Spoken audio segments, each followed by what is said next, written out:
কমলাপুর গ্রামে মানুষ সুখে স্বাচ্ছন্দ্যে বসবাস করছিল, কিন্তু হঠাৎ করে গ্রামটিতে ভয় ছড়িয়ে পড়ল।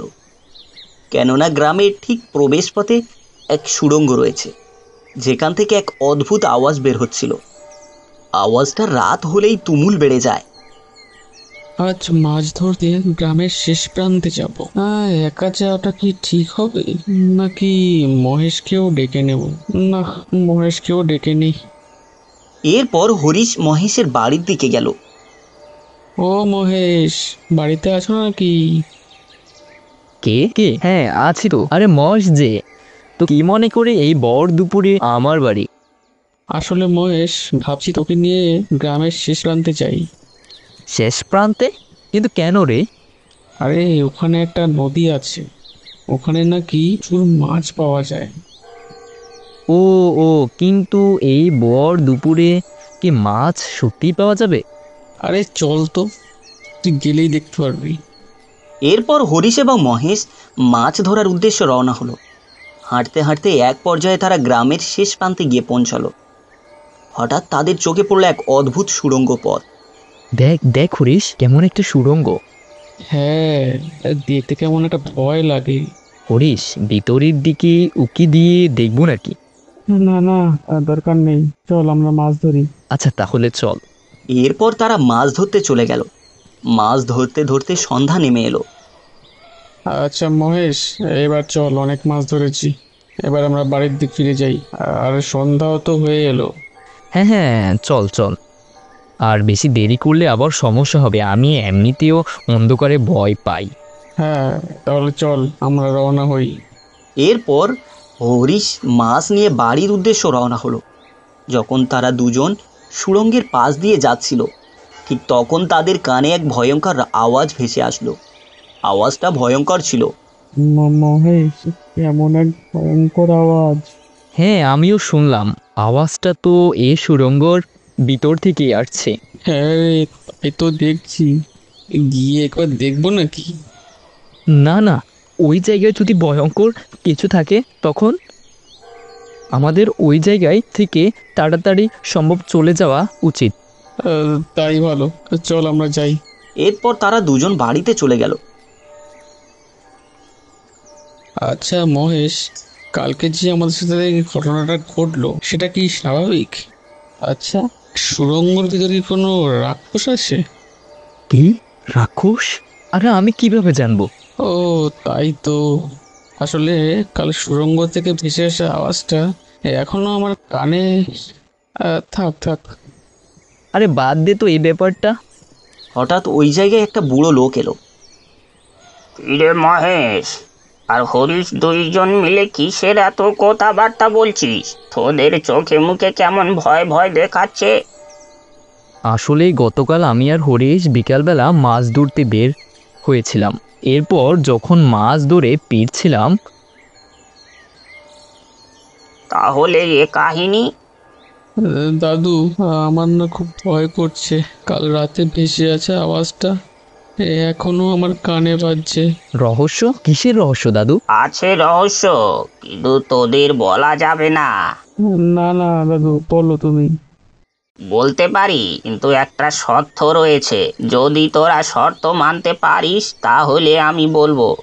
আচ্ছা, শর্তটা পরে বলবে উনি।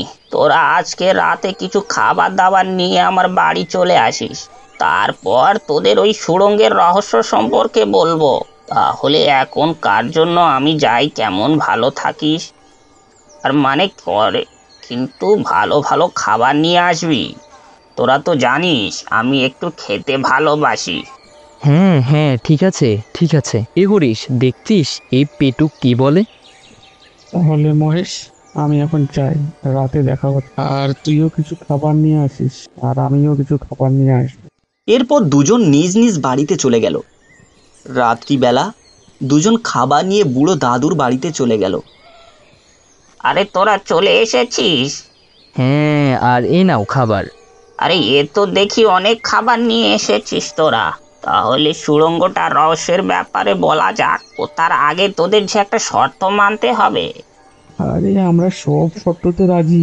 রহস্যের ব্যাপারে জানার পর কথাটা কাক পক্ষীও বলবি না। মনে থাকে যেন। আরে এই সত্য আমি তো ভাবছি আরো কি না কি।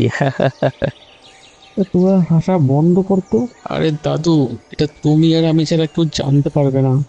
তোদের বিশ্বাস করে বলে তো আমি তোদেরকে বলছি, তাহলে শোন।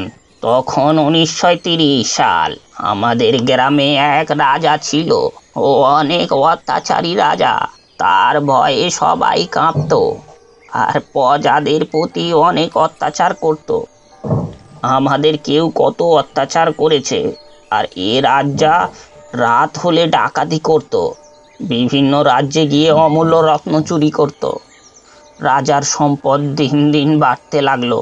এরপর একদিন রাতে প্রত্যেক দিনের মতো রাজা ডাকাতি করতে বের হবে। তাই তার ঘোড়াদের এবং তার প্রহরীদের প্রস্তুত হতে বলে। সেনাপতি, আজকে যে জায়গায় আমরা ডাকাতি করব ওইখানে এক অমূল্য রত্ন রয়েছে, যেটার দাম পুরো পৃথিবীর সমান। এটা যে কোনো পর্যায় হোক আমাদের নিয়ে আসতে হবে। কিন্তু মহারাজা, আমরা আজ কোথায় যাব ডাকাতি করতে? আজকে আমরা যাব ত্রান্তিক মহারাজের প্রাসাদে। হা হা হা হা হা। কিন্তু মহারাজ, আমি আজ গুপ্তবিদ্যার মাধ্যমে জানতে পেরেছি ওই জায়গাটা সম্পূর্ণ জাদুবিদ্যা আর মায়া। আমরা তো এক নিমেষে হেরে যেতে পারি। আমরা ডাকাতি করবোটা কি করে? সেনাপতি, আমাকে কি ভাবো, আমি কি এসব জানি না?